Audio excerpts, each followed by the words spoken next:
இப்ப நான் உயிரோடு இருக்கேன், செத்துட்டேன்னா பணம்ன்றாங்க. அப்ப நான் உயிரோடு இருக்கும்போது எது உள்ள இருந்தது, நான் பணமா இருக்கும்போது எது வெளியே போச்சு? இதுக்கு மட்டும் எனக்கு பதில் சொல்லுங்க.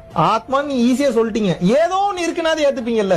ஏதோ நீ இருக்குங்க அதனால நான் பேசுறேங்க, நான் செத்ததுக்கு அப்புறம் ஏதோ நீ இல்லங்க அதனால நான் பேச முடியலங்க. அப்ப எது இருந்தது, அப்ப எது இல்லாம போச்சு? உயிர் போயிடுச்சு. உயிர் அழிஞ்சிருச்சுன்னு சொல்ல மாட்டேன். உயிர் அழியாது. உயிர் எப்படி அழியும்? ஆன்மாவை அழிக்க முடியாது. உயிர் போயிருச்சு, மறுபடியும் வரும். வெயிட் பண்ணும் சரியான டைம் கிடைக்கிறது. அது எப்ப கிடைக்கும்லாம் தெரியும். நீங்க வாழும்போது எதுல ரொம்ப ஆசைப்பட்டீங்களோ அதையே சுத்தி சுத்தி வருவீங்க. உங்க பொண்டாட்டி மேல ரொம்ப ஆசையா இருந்தீங்கன்னா பொண்டாட்டியே சுத்தி சுத்தி வருவீங்க. புருஷன் மேல ரொம்ப ஆசையா இருந்தீங்கன்னா புருஷனையே சுத்தி சுத்தி வருவீங்க. குழந்தைங்க மேல ரொம்ப ஆசையா இருந்தீங்கன்னா குழந்தைய சுத்தி சுத்தி வருவீங்க. பீரோல பூட்டி வச்ச அந்த லாக்கர்ல இருக்கிற பணத்து மேல ஆசையா இருந்தீங்க அதையே சுத்தி சுத்தி வருவீங்க. பெரிய டிஃபரன்ஸ் ஒண்ணு இல்லை. ஆசை இருக்கிறதுனால அதையே சுத்தி சுத்தி வருவீங்க. அதனாலதான் அந்த பக்குவப்படுத்துவது, உபதேசம் கொடுத்து இது ஒன்றுமில்லைன்ற பக்குவம் வரும்போது நான் உங்களை ஆசையே பட வேணாம்னு சொல்ல, டைம் இல்ல எப்ப முடிய போகுதுன்னு தெரியல, அதனால ஆசையை குறைச்சிட்டு ஒரு புரிதலுக்கு சீக்கிரம் அண்டர்ஸ்டாண்டிங் வந்துட்டு இதெல்லாம் ஒண்ணு இல்லைன்ற தன்மைக்கு வந்துருங்கன்ற. இப்ப எனக்கு ஆசை இருக்கு, ஆசையெல்லாம் இல்லாதவன் கிடையாது, நான் நல்லா புரிஞ்சுக்கேன்.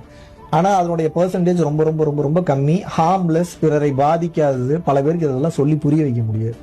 ஆசையே இல்லைன்னா முதல்ல உடம்புல உயிர் தங்காது, அதை தெரிஞ்சுக்கணும் முதல்ல.